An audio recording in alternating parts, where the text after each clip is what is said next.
Good evening, everyone, and welcome to the UK and Ireland Radical Race Series Week 5 here at Hockenheim.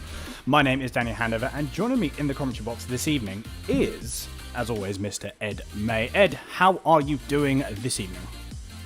I'm doing really well, thank you for asking, Dan, and looking forward to this, the 5th week of, as you mentioned, UK and Ireland Radical Race Series. And, well, we come off the back, don't we, of a brilliant time last night at Sonoma. Sadly, I wasn't able to be there, of course, but Dan, you can fill us in on all the goings on last time out. Well, I mean, to be fair, there's a bit of everything, to be honest. We had a couple of small little excursions at the start of the race. I believe, unfortunately, one of the people that was working his way through, John Hutchinson, a very, very pacey drive back through from an early incident that cost him a little bit, or cost him a fair few positions, but managed to work his way up into a top five slot, which was absolutely fantastic. It was just a bit of everything. Sonoma was a really great track, and it actually suits these cars really, really well. I was genuinely surprised. I've not actually commentated on a race at Sonoma before. I've raced there several times, and I've raced on Sonoma several times. Never seen that combination before, but it worked so well. There's some clean racing, there was some hard racing as well, and I'm sure Hockenheim is going to bring something similar to the table. Absolutely. So we've got a little while before the race gets underway. I think the drivers are just out on qualifying, if I'm right here, Dan. You are correct. No time is being set at the moment, all on their outlaps, but shortly we'll start to see the first times getting put through, and we can find someone to go on board with.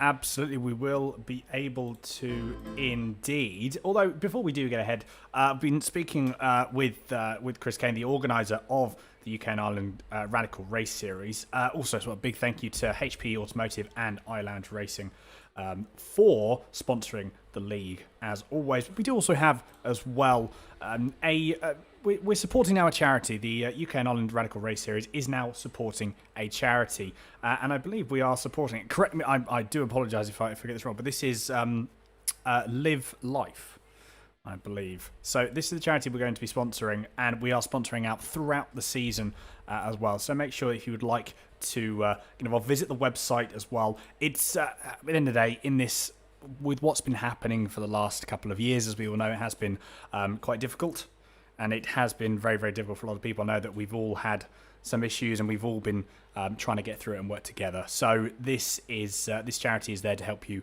with mental health as well. So do head to the website, check it out, see what they do. It's a fantastic charity and something that we're happy to be able to support moving forward as well. Yes, absolutely. It's a wonderful cause, isn't it? To be supporting. It's glad for us, Absolute Sim Racing, to of course be a part of that and to help out wonderful and very deserving causes as well. However, we can now come to some action on the circuit here, Dan. Cars making their way around the circuit here. We're just looking at the 72 of Martin Booker. Now we are just making our way with another driver down into the hairpin, and this is a long lap time here at Hockenheim Ring. And look at how wide the circuit is. There's going to be plenty of action into these heavy braking zones. This is very true, actually. Like, I was really looking at this sort of combination, the combination earlier on, and do you know what? It's going to actually be, as you say, it's really going to put something. This is, I think, realistically going to be one of the positions where it's going to be like the biggest braking zones. It's just going to be something that I don't think anyone's really experienced before in these radicals, and it's something that I think is actually really going to be a much different experience, which is going to put I don't know. It's definitely going to provide some interesting racing. It's going to provide some different racing as well. I think that's the key thing. It's going to be different because these cars, they're not designed to go all that quick in a straight line. They've got so much aero, and they are quite low powered or they do weigh absolutely nothing. They've still got to make sure that they're in a position where slipstreaming is everything, especially going down into turn 4 or turn 5 down to the bottom hairpin. And that's an incredible run, and drafting is going to be pretty much a necessity, I think, and that is what's going to get you positions, I think, here. Yeah, so we're seeing the first times coming through. John McHutchinson able to set the fastest lap times so far with a 1 minute 32.655. Very nice time there by the Scotsman, trying to make up for, like you said, a shaky start at Sonoma, but he came through nicely through the field. We're going to hope, though, that he's able to have a nice start and a nice finish instead of poor start and a nice finish this time. Well, I'm sure that's what he's going to be hoping as well, to be fair.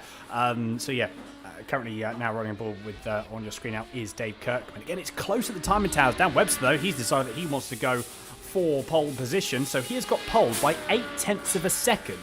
I mean, that's an incredible piece of margin as well. John Hutchinson, though, decides that he's actually going to prove me wrong, and he's now dropped that down to just under 0.4 of a second. So it's already starting to come down. It's already starting to get close.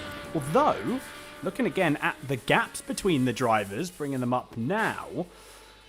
Dan Webster, Hutchinson, Kirkman, and Booker are within a second of one another. And then there's a bit of a drop there between Booker and Paul Crabb. It's about 0.6. Paul Clark's actually now decided he wants to slot in 5th place. Now Darrell Taylor wants to now slot into 5th place. I feel this is going to be a theme now going forward, especially as these drivers start to get the tyres up, get the temps really to where they need to be, and we're going to see the lap times drop more as we go forward. But it is close between some of these drivers. Paul LeMay, and I believe that is Ray Peasley, have actually done almost an identical lap time. There is pretty much nothing in it between these two.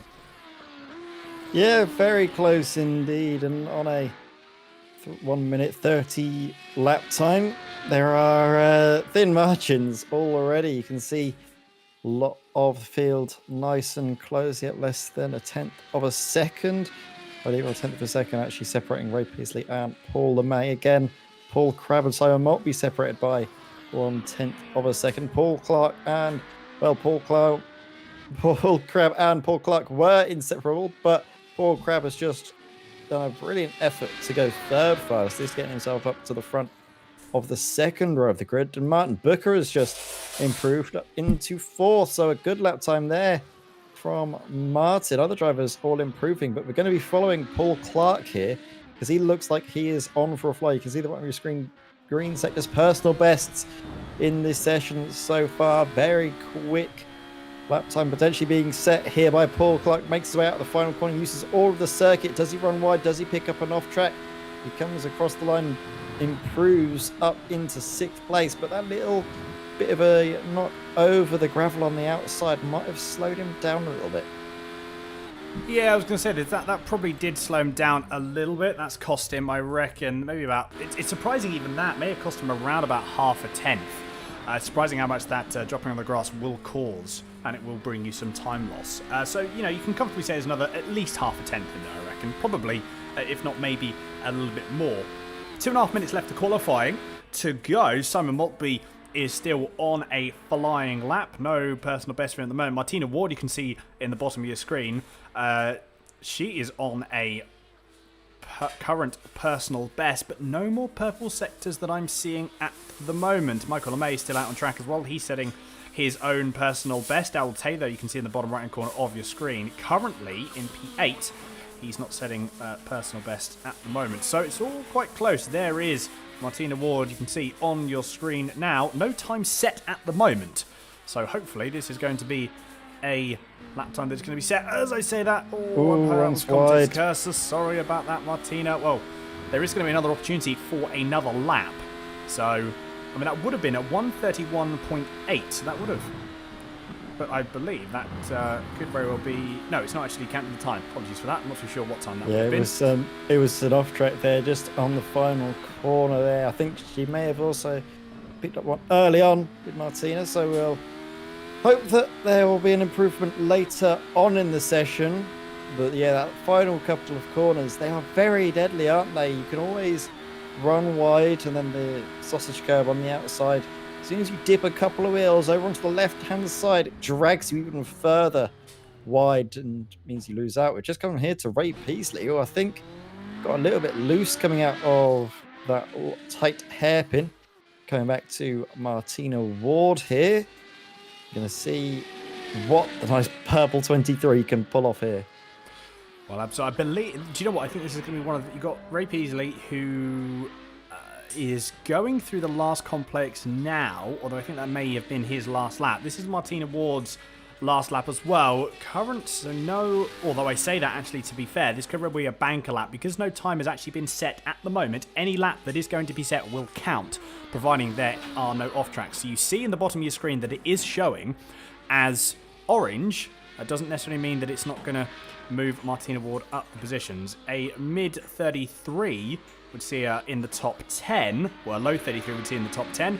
And then a high 30, a low 32 would see her probably in the top 5. So what is it going to be? It is going to be it's a banker lap, so 134.52. And that comes to the end of qualifying. That is indeed the end of qualifying. Done and dusted. So I'm going to be able to run you through the grid in but a few moments' time. But if you haven't already, make sure you do consider subscribing. Leave a comment down below what you would like to see us do. Get involved as well in the live chat. Make sure, let us know who you're rooting for. But let us run you through the grid for round 5 and week 5 here at Hockenheim for the UK and Ireland Radical Race Series. We've got Dan Webster on pole position by almost 0.3 of a second on John Hutchinson. So fair play indeed from Dan Webster there. Paul Crabb in P3 with Martin Booker in P4. Dave Kirkman P5 with Paul Clark in 6th for iLounge Racing. Graham Brown in 7th with Darryl Taylor in P8. Sam Maltby P9 and Ray Peasley rounding out the top 10. As we move down the field, we have Dave Dowson in P11 with Paul LeMay in P12. Stuart Mathers P13, Martina Ward in P14 with Michael LeMay in 15th and Patrick Charlton in P16. Well, not too far to go then, Ed, and we will be underway. What are predictions? I mean, to be fair, Dan Webster, he's looking very, very quick today. Yeah, Dan Webster is looking very fast. However, John McCutchinson, you can never count him out. He's always consistent, and his race pace can be scarily quick. So keep your eyes open for them at the front of the field. But the lights are coming on, the engine notes rise, and we will go racing here at Hockenheim. And it is a good start from both of the front two runners. They slot single file into the first corner. These speeds, you don't really need to be braking at all into it. But there's a spinner in the background. Is that Ray Peasley? That is getting loose. And another one, Martin Booker, off on the left-hand side of the circuit there. So dramas early on for a couple of the drivers here. But by and large, they've all got through this relatively safely. The only driver that has definitely got damage and is, well, not on the circuit at the moment, is Martin Booker. Ray Peasley had the spin, was unable to get the car back up and running with the only damage being dealt to his pride. Meanwhile, Martin Ward is looking to do a bit of damage to Stuart Mathers' chances, but into the hairpin they go for the first time. Isn't able to capitalise and make that move. Yeah, did a good start from everyone. Like I said, at the moment, Dan Webster and John Hutchinson have just checked out. There's a gap between Hutchinson and Crabb is about a second already. So these two are really, really making moves forward. Let's have a quick look at the start and what actually happened to Ray Peasley. As they come through, could very well be, whether it's just unfortunately lost it on his own accord as they go through. Is it jumping over the curb? Yeah, just tapped the curb. And then Martin Booker had his own small little excursion. Again, I wonder what happened there. Looking at it from on board, as we can see, as it goes in again, does it just drop it over the curb? It is indeed, yeah, it just switches one way, switches the other, and that's a very, very badly damaged Radical there. Not good at all. Definitely something that Martin Booker did not want at the very, very start of this race. Yeah, definitely not, to say the least. You obviously want to get through everything nice and cleanly, but sometimes that just isn't possible, is it? I mean, we both know from our time on the iRacing service that oftentimes when you can try and plan for something and try and have a good start to the race, that's oftentimes when you'll just have nightmares after nightmares. And only when you actually go aggressive and try for things at the start is when you can get through things nice and cleanly. So maybe drivers, they'll take different approaches early on in the races in the future and try things out, because don't forget, there's still a little while to go in this season yet. Absolutely. Well, week 5 out of week 12. Do you know what? I can't believe we're nearly halfway there. I genuinely can't believe that. We're already getting through to the halfway of the season. Obviously, we've got, 13 weeks we have, or 12 weeks. So, Again, there's just so much that's going on. Meanwhile, a little bit further down the field, what's going on between Ray Peasley and Michael LeMay? They're having a bit of a scrap as they come through down into the hairpin for the third time. Very, very close indeed, side by side as they go through into the main complex. That's a late move by Ray Peasley. That's going to go a little bit wide. And I wonder, is Michael LeMay going to make a move back? No, he does not. I mean, to be fair, whether that was planned from Ray Peasley, it may have just misjudged his braking zone ever so slightly, but manages to compose himself well. Fair play to Michael LeMay as well for leaving the space, making sure that he didn't just cut across. Good driving and good spatial awareness from both of those guys there. But Ray Peasley kept it calm under the pressure of that potential small little mistake of braking just a tad too late. Yeah, did keep it nice and cool, didn't he? But what can Ray manage now that he's got a little bit of clear air in front? Doesn't have, of course, dirty air effect. But, well, Darrell Taylor had. You could see how wide he was running, and that was just the lack of downforce. So as soon as you lose any performance on turn, you get armfuls of oversteer, and it's not oversteer, understeer rather, and it's just horrible, especially at corners where you have to carry a lot of speed into them, like the first corner at this Hockenheim ring circuit, and then into the sort of the second sector or the final sector as well. Just corner after corner, you want to have that downforce. You want to have the air rushing over the car, hunkering it down, giving you that extra few bits of grip. But if you don't have it, then you really do start to suffer. Oh no, big crash for Paul LeMay. Sorry to cut off on you there, Ed, but that's Paul LeMay has just came up, had a big crash. Unfortunately through there. I wonder if who that was with. Let's have a quick look at the replay on that, because I really want to see. Actually, do you know what? Let's have a look at Paul LeMay. Where is he? Oh, he's got a bit of a damaged car. Bent wing, bent front bumper, and that's not gone well for him. Big shame there for Paul LeMay, which I believe this is his first outing in the UK&I Radical Race Series. Let's have a quick look at a replay here. What actually happens? Could it be, again, just getting a little bit too aggressive on the grass? No, the number 27. So the number 27, there was a gap. Who was 27? Patrick Charlton. Oh, and Martina Ward gets caught up in all of that as well. Trying to take a base faction. I don't know if Paul May actually hits Martina, or if Martina gets a couple of wheels off onto the grass that spins the car around. Let's have a look. This is on board with Patrick Charlton. There's a move on the inside, and maybe just gets closed off on him. He's entitled to go for it. I don't think he was afforded much space personally, but maybe I have a different view to than you, Dan. Well, I think, to be fair, that it was always a bit of that sort of half and half if the gap was going to be closing or not. And unfortunately, it just happened to be when a car was actually there. So a little bit difficult to, I think, get out of that. Once you'd committed to the corner, it was a bit tricky to get out of it. But meanwhile, we've got Dave Kirkman and Paul Clark. Is Paul Clark going to get the cutback going down into the hairpin? He might very well do. But look at this. This has made Darrell Taylor as well. Darrell Taylor is getting all involved. Now he's only about 6/10 behind this battle. Dave Kirkman was really getting stuck in last race at Sonoma. It's good to see him battling his battles continuing again. Just using all of the track. Look at that. Much wider line than Paul Clark as he goes through. Does lose a bit of time, though, on the second half of that sort of left-right. Going through the right does lose a fraction bit of time. He's got a bit more distance to travel. So interesting, the different lines here. But ultimately, they're actually sort of evening themselves out, to be perfectly honest. So, again, this is what I like about... this is one of the things that I really sort of enjoy about what these different driving styles, especially with this sort of car here as well. There's several different ways you can drive it, because it's not a full high downforce car, and it's not a it's not a full high downforce car, and it's not like a lower downforce GT car. So it's just that bit in between. It reminds me a lot of the LMP2 car, just with a bit less power. It's really controllable. You can play with the chassis quite a lot. It's just a fantastic car to drive, which is why I don't drive it often, but when I do, I just fall in love with it all over again. Yeah, it does look like a good little bit of kit to drive around here, especially on a nice circuit such as Hockenheim, where you can really get the effect of the slipstream. Paul Clark right up behind Dave Kirkman's rear wing. You can see how defensive Dave is, trying to hold on to fourth place. Paul Clark decides, right, I'm going to go around the outside and then go for a switchback maneuver. Does he get a good acceleration out of the corner? Yes, he does it again. Can try and fight his way through. Look for a move coming into this next left-hander, but it's closed off. The gap just about opens out. The 88 late on the brakes, carries a bit of speed through, locks up. You see a puff of brake smoke there. Oh, it's close, isn't it? You can see how much Paul Clark is trying to get through. A valiant defense being put on, though, by Dave Kirkman doesn't want to give up 4th place without a fight, and you know what? He's looking good to maybe hold on to it with a bit more driving like that. But you know, don't you, that Paul Clark is going to be hungry to try and pass any chance he can get. Into this section, though, he does lose out again. The slipstream, the dirty air, means he can gain time and then also lose time at different areas of the lap. Paul is still there or thereabouts.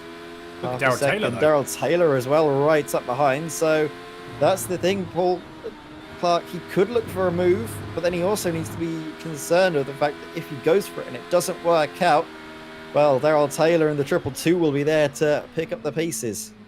Indeed, Dave Kirkman just goes a tad too wide through there again. That's just cost him a load more time. That's really going to cost him time. This could well be the move that Paul Clark has been trying to make for a while. He's already a 10th and a half behind, so that's going to come down ever more so. It might even just be Dave Kirkman has to go to defensive, naturally, as you would. So this is going to be a repeat of, again, is Paul Clark going to get it? It's always that little bit of hesitation, naturally, as you would do, because it's always that bit of uncertainty of what's going to happen, where everything's going to be. But I think everyone actually manages to maintain and continue as they go. I think, meanwhile, Graham Brown has actually just passed Simon Maltby. So let's have a quick look at that while you guys are just going through. Graham Brown, as he goes up the inside, going down to the hairpin, turn 5, number 13. Squeezes number 16. Tell you what, squeezes Simon Maltby there, but manages to get the move done and dusted. That was a very, very good move indeed. Very well calculated. Yeah, so now we're going to come back to this fight, aren't we, for, well, 4th place. And you see, if I was Paul Clark in that situation when you're coming into that hairpin, you want to force Dave Kirkman to be as tight as he can to that right-hand side of the circuit going into the hairpin at the end of that long back straight. Because that means that he can't really take close enough to the racing line to then hold on to the position. We saw last time Dave Kirkman was able to drift back to the left-hand side of the circuit and take a near enough conventional racing line, even though, of course, Paul Clark was right there next to him further left. It just meant that there was fewer options available for Paul to try. You could either go for a cutback maneuver or, well, that's the only thing you can really do in that situation when trying to make a move around the outside, isn't it? Into that hairpin. You can't hang it around the outside whatsoever. But now Dave Kirkman, with that gap, with that margin, is just able to take a normal line and carry through. But a cutback tries to open out. Again, though, not working out. Look at this fight, though. Stuart Mathers, again, hugs the inside line. Actually, no, it's not hugging the inside line. That was Michael LeMay, I believe, holding the inside line and then having to back out and lose out in that situation. Stuart Mathers snags the rear brakes, or does he get too eager on the throttle? I think it might have been the latter. Spins the rear around and gets it up and running again. Loses out on 2 places there, though. Yeah, a bit of a shame he's got to do that work all over again, does Stuart Mathers. So big shame there. That is very unfortunate. Like I said, I think, to be fair, now this is going to be my driver coaching side coming into effect here. Paul Clark really getting hassled now by Daryl Taylor, so this is actually allowing Dave Kirkman to now make a gap. I was going to say, especially when we had Paul Clark was a little bit closer to the back of Dave Kirkman, going into the hairpin, like I said, driver coaching now kicking in here, but it looks like if he'd have just loaded the wheel up that little bit quicker as they go into the second half of the hairpin, you would have been fine that the car would have rotated a little bit nicer. You would have got that nice squared off second half of the hairpin, and that would have allowed you to get on the power a bit sooner. It's just one of those little observations that you see and you start to pick up as you go, and when you sort of get an understanding of like slower corners, you can be a little bit sharper with the steering, and it just gives you that little bit more rotation that you need. So again, it's a bit tricky and it sounds a bit unnerving to start with because you naturally think the rear is going to rotate, but these cars, even at slow speeds, do have a little bit of downforce. So, you know, it's just one thing to really help with the cutback opportunity. Although, moving forward again, it's closed right up, has now the gap, although one gap that's really starting to close up again as well is Dave Dowson and Patrick Charlton. And Patrick Charlton did indeed get past Dave Dowson. Let's have a quick look at that, talking about the overtaking opportunities, and here it is. Patrick Charlton up for the inside, done and dusted. Nice, easy, low fuss. Good move. Beautiful overtake that from Patrick Charlton there, getting up a few positions there. But look at this, Dave Kirkman.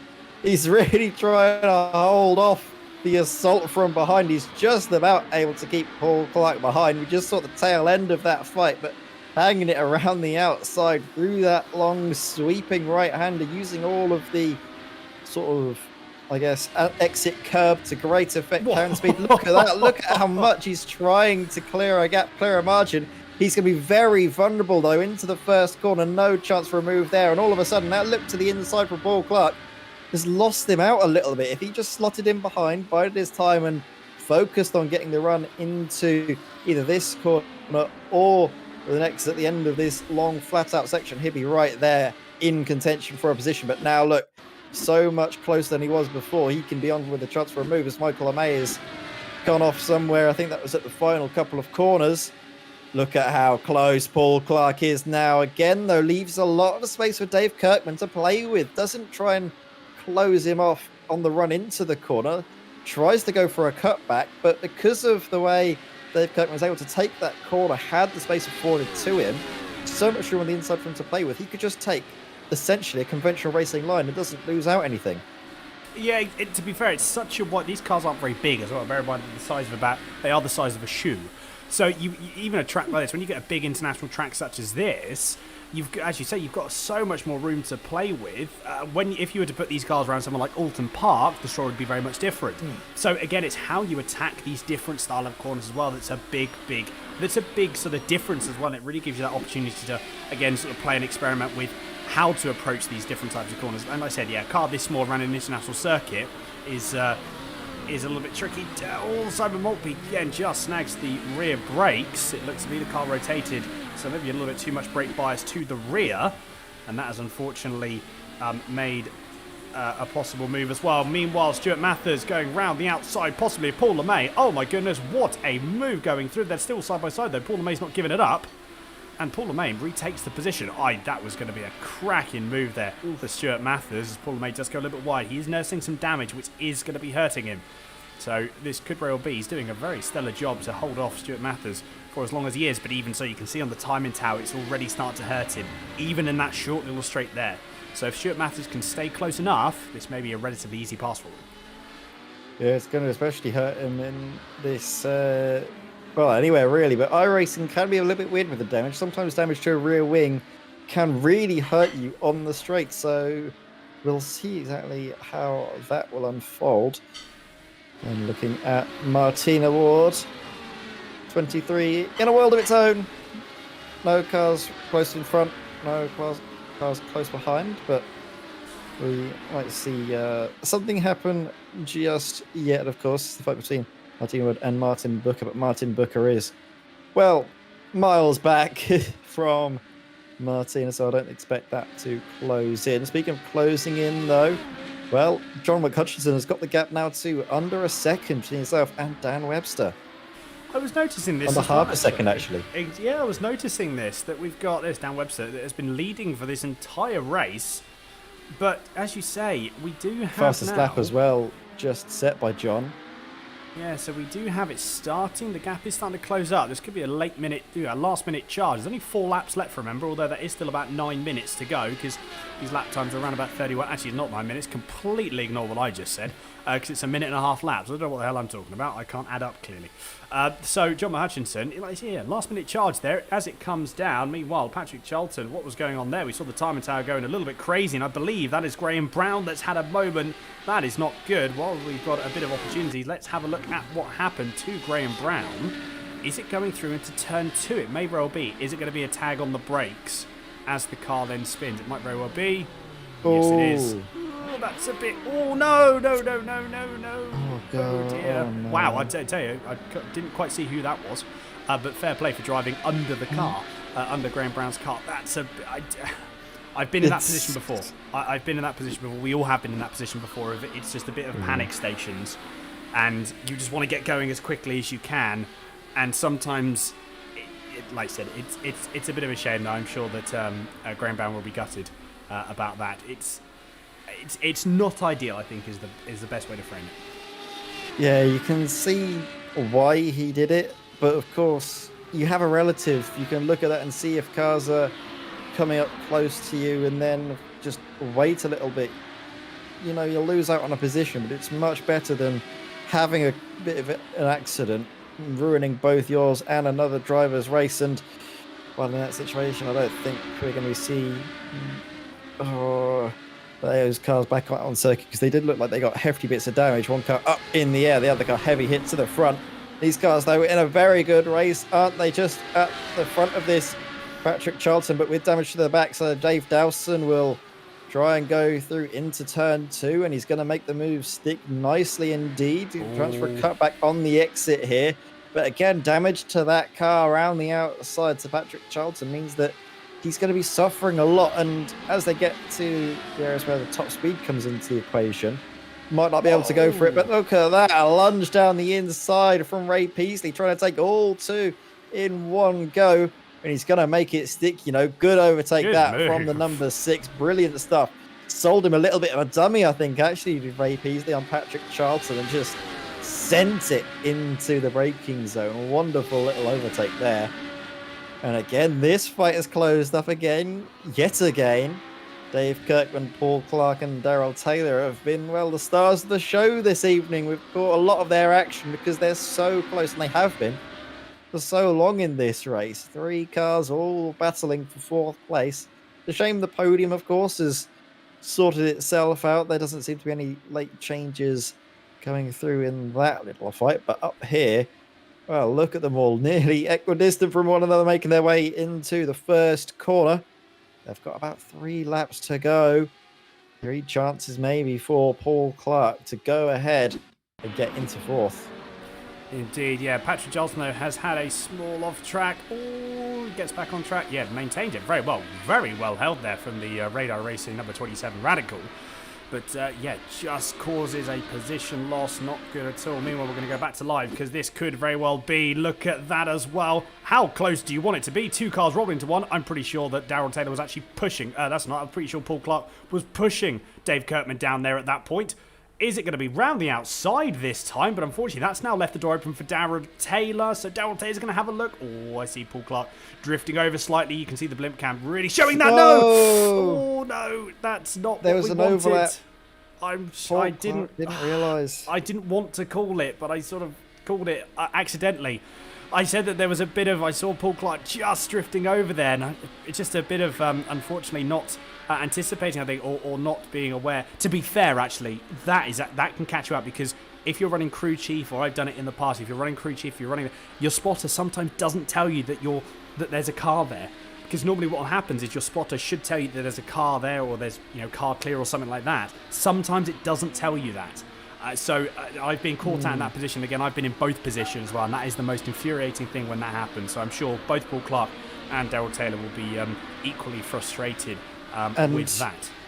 Another thing to add is that we had such more of a clearer view of that happening well before the drivers realised, and I think they only realised as soon as the contact was made. It was so close, the smallest of nudges between both cars, but it was a gap that was always going to close, and there was always going to be a car along the inside in that situation. So it's 6 of one, maybe half a dozen of the other, unfortunately. But that does mean we can shift the focus away from that fight up in front, maybe give some of the other drivers their time in the spotlight. And another good fight. This is Patrick Charlton, I believe a Mac Marcus deal with. That's 15th placed Martin Booker there, having a bit of a fight. If they want to have one, they're more than entitled to do that, of course. But I'm not sure if I'd be. Actually, no. If I was Martin Booker, I'd probably want to have a fight, because you've spent so long of the race, lap down, maybe 2 laps down, and you just want to have something exciting to happen when the leaders are already about to start their final lap. You can see the white flag being waved here, and it's Dan Webster with a healthy margin now. There was a period midway through the race where we thought his lead could be under threat, but he's responded brilliantly to the pace of John McHutchinson. Set the fastest lap of the race so far. Pole position, led every lap. This could be the Grand Slam from Dan Webster. Well, it could very well be. You are absolutely right. And I tell you what, just have a look at their best lap times. So here's one for you as well. Dan Webster, 131.91. John McHutchinson, 131.92. So I don't know how close you want it to be, but you can't really get much closer than that. So yeah, Dan Webster absolutely leading a charge this race, and really putting it Oh, and I think to John Hutchinson. He McCutcheon may have had a has just moment. made a mistake. Yeah, he's made a mistake here and dropped back. So that all that seals the victory for Dan Webster. I'm not sure where exactly that moment came to pass. This is There close. was a close fight, yeah, like you said, between Martina Ward now and Michael LeMay. So what are we going to see here? Two very nice looking cars. We've got Michael LeMay with sort of a white, blue, and a sort of electric green radical, and then on board with Martina Ward. And we've said this numerous times this season. Black, white, purple, lovely colour combination. It's really nice to see in a good car. Look at this, though, an even better sight for the eyes is this lunge down the inside from Martina Ward, but a wonderful cutback by Michael LeMay. Could seal that position for himself. In all of this, we've just missed Dan Webster come across the line, and he did, in the end, take the Grand Slam pole position. Fastest lap, led every single lap. I don't think he ever relinquished lead for any period of time that race. Good stuff there from the 111, who takes P1 race victory. He does indeed. Good stuff from Dan Webster there, and as well, really bringing the fight to John Hutchinson that race. And John Hutchinson, he had some pace, but unfortunately wasn't able to capitalise on it. What's happened here, though, because Michael LeMay and Martina Ward, oh my goodness, that was close. And you know what? Martina Ward's actually got the position. There was a little bit of contact there. There may have been a bit of netcode that got involved in that as well. But Martina Ward makes up a position on the last three corners, and a position was made. So a bittersweet victory, I think, for Martina Ward. But a position is a position. So definitely can't quarrel. If you can gain some positions, you can gain some positions. Yeah, Dan Webster. Really, really good stuff. And beat Paul Crabb, though. We didn't actually we didn't see much of him. We didn't pretty much see any of him at all. But, I mean, realistically, I don't think he's going to actually mind too much, to be perfectly honest with you. Yeah, it's a very anonymous race from Paul Crabb, but, like you said, he'll be very happy with that if he can have an anonymous race. Oh, sorry, my tongue is getting twisted there. If he can have an anonymous race, then you can get a P3, then that's, very good for himself. But we'll be watching Dan Webster, John McCutcheon make their way into the pit lane. Great stuff there from Dan Webster, taking the fight to John McCutcheon. John McCutcheon as well, who dominated, let's not mince words, dominated the early phase of the championship, didn't he? So, confirmation of the finishing order on your screen. Dan Webster takes race victory by a margin of near enough 3 seconds to John McCutcheon there, with Paul Crabb third place rounding out your podium. Dave Kirkman there in fourth place, able to hold on following close challenges from behind. Paul Clark into fifth, and Ray Peasley, after a nightmare start, came up through the field. Excellent drive to get a sixth place finish. Good stuff there from himself. Dave Dowson there in seventh place, ahead of Daryl Taylor, Patrick Charlton, and Simon Maltby, who completes your top 10. Paul LeMay on what he said was his debut of the season, debut of this championship, taking 11th place ahead of Stuart Mathers, Martina Ward, Michael LeMay, Martin Booker, who finished a lap down, and Graham Brown, who finished down 5. But Dan, I believe we have some drivers coming in to have a word with you after that race, and well, who do you want to bring in first?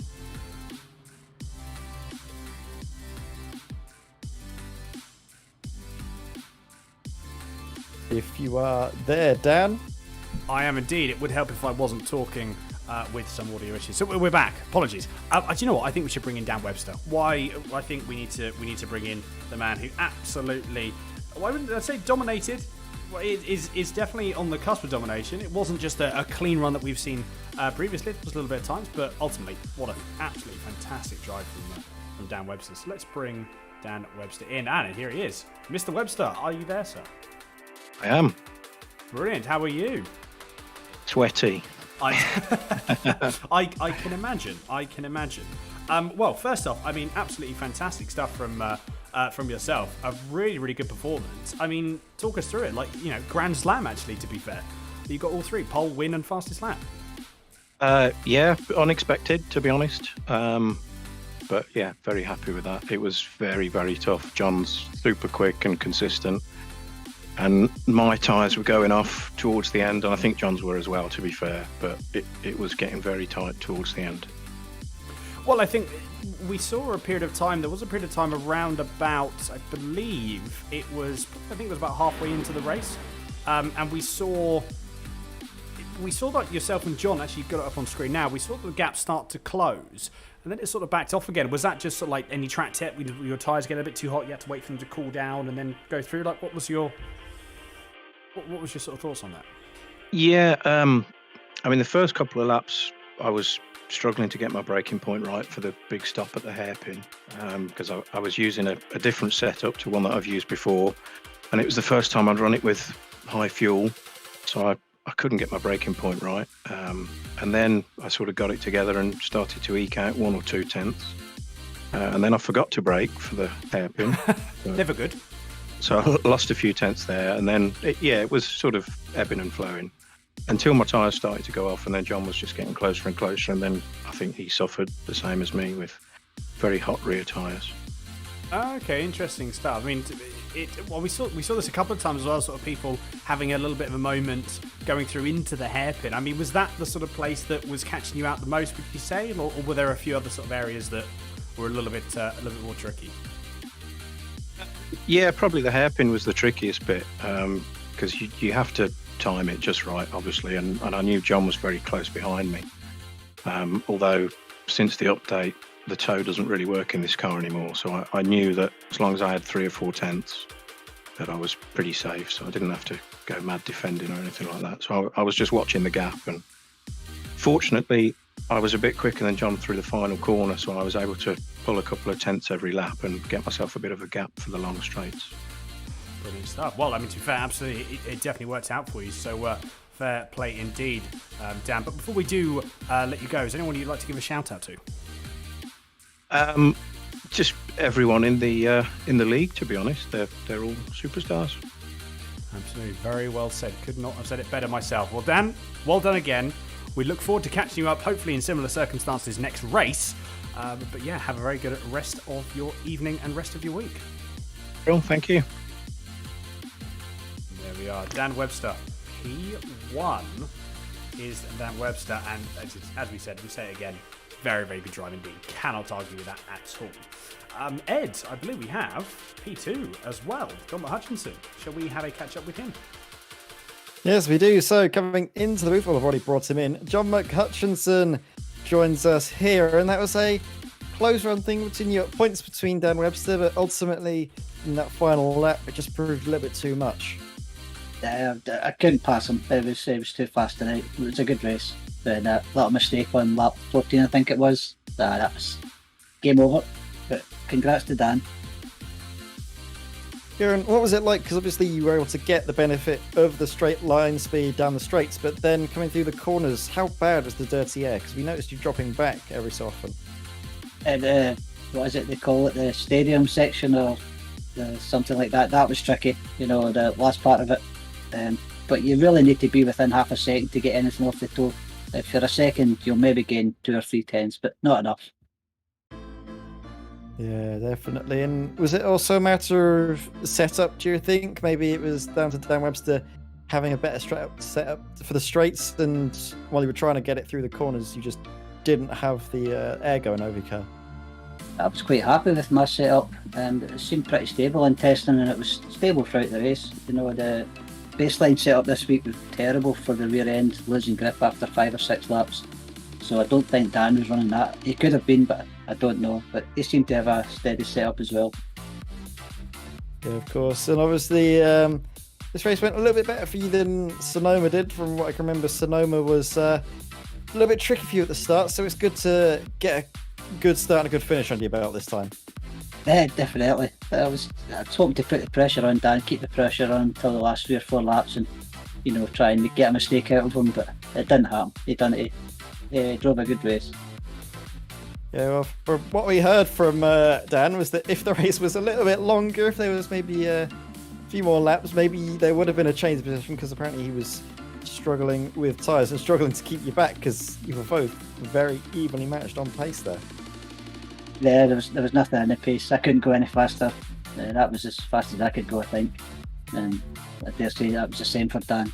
But it's all about getting pole position, getting in front, because it's really tricky for passing the cars now with the reduced draft. Yeah, well, we'll hope to see a good, clean fight between the pair of you.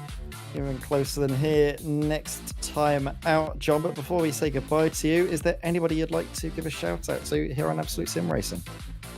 No, just you guys for doing the broadcast again, and the guy that makes my livery for me, Henry Paul, sorry. Top bloke. I see. Well, thank you as well very much, John, and best of luck next time out, mate. Yeah, thanks guys. See you next week. So, Dan, that was second place John McHutchinson. And now, well, we've got a whole array of drivers. In fact, I can see 2 Daves lining up. So which one would you like to have a chat to first? That's me, indeed. We have Dave Dowson and Dave Kirkman. So obviously we haven't got Paul Crabb at the moment, but let's have a quick chat with Dave Kirkman, and then we'll have a quick chat with Dave Dowson. Dave Kirkman was P4 overall in this race today. And where is it? Mr. Kirkman. Dave Kirkman, how are you, sir?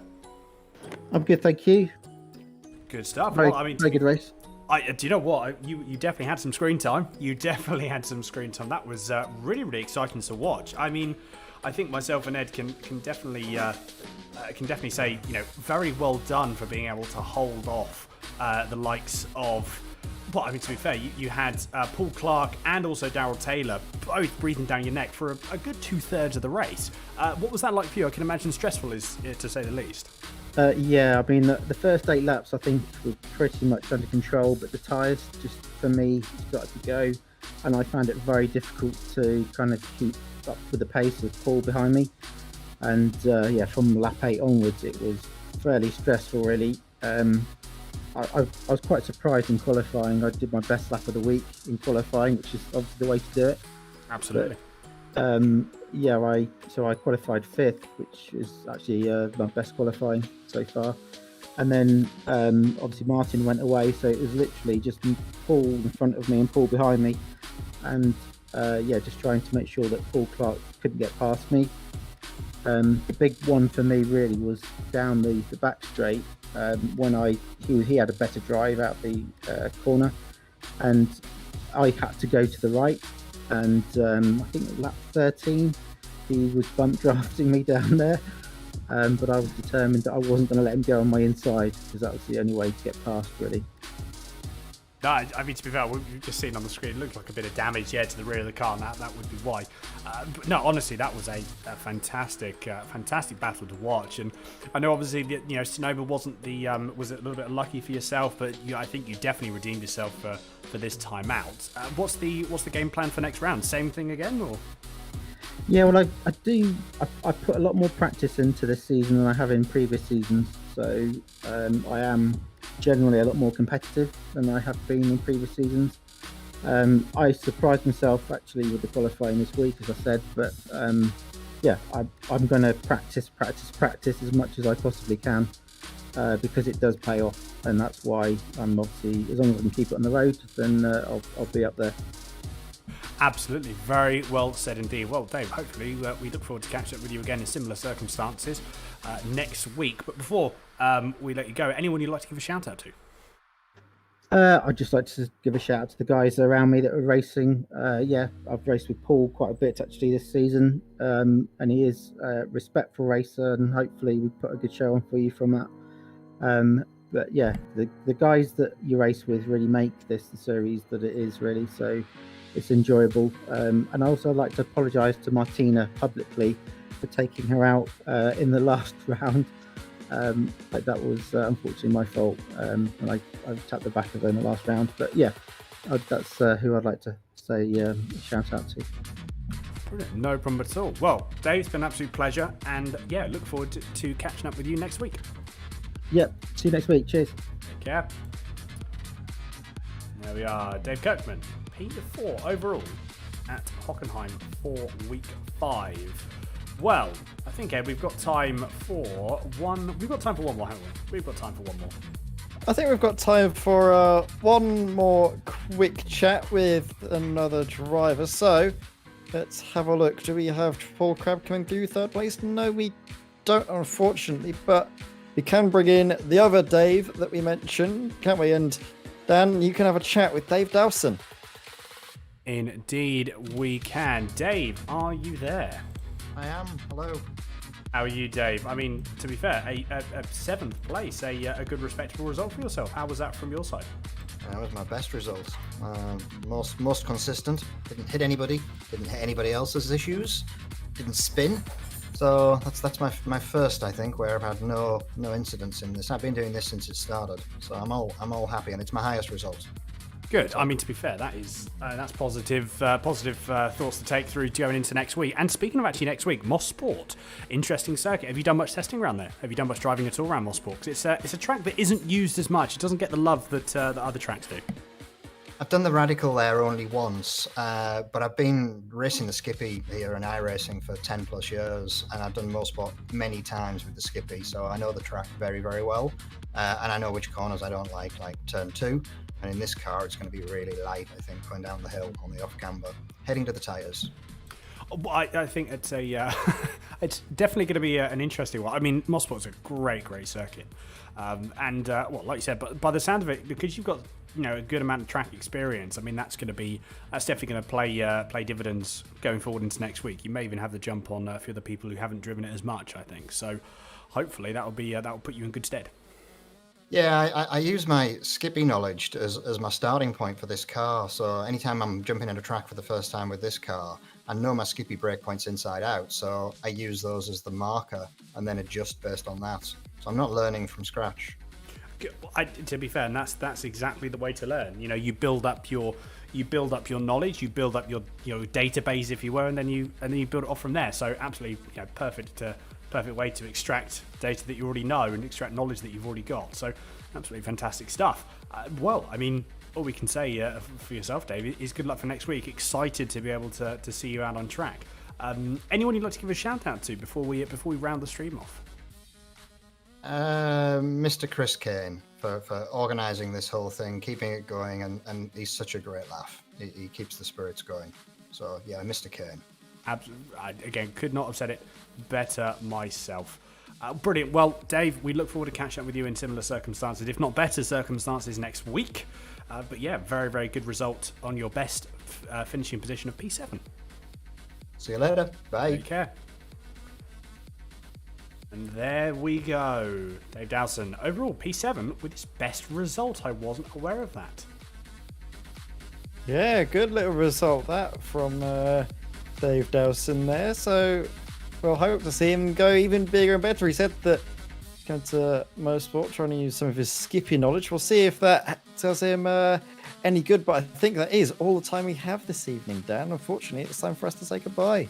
It is indeed. It is indeed. Some great racing, some exciting racing, some good overtakes, and I'm sure we are looking forward to next week, which is Mosport. Mosport's a very, very tough, it's a very, very demanding circuit. It has also got a bit of everything there, mainly of some mid-speed corners as well. That's the real kicker for Mosport. So these cars, I feel, are going to be really at home in this sort of, in that environment. So excited to see them out on track. But, as I said, we do have to round the stream off. Thank you everyone for watching. As always, it has been an absolute pleasure. We didn't actually have the organizer Chris Kane racing in this event, but he has been watching the broadcast, so hopefully Chris, you have enjoyed yourself and you have enjoyed the stream.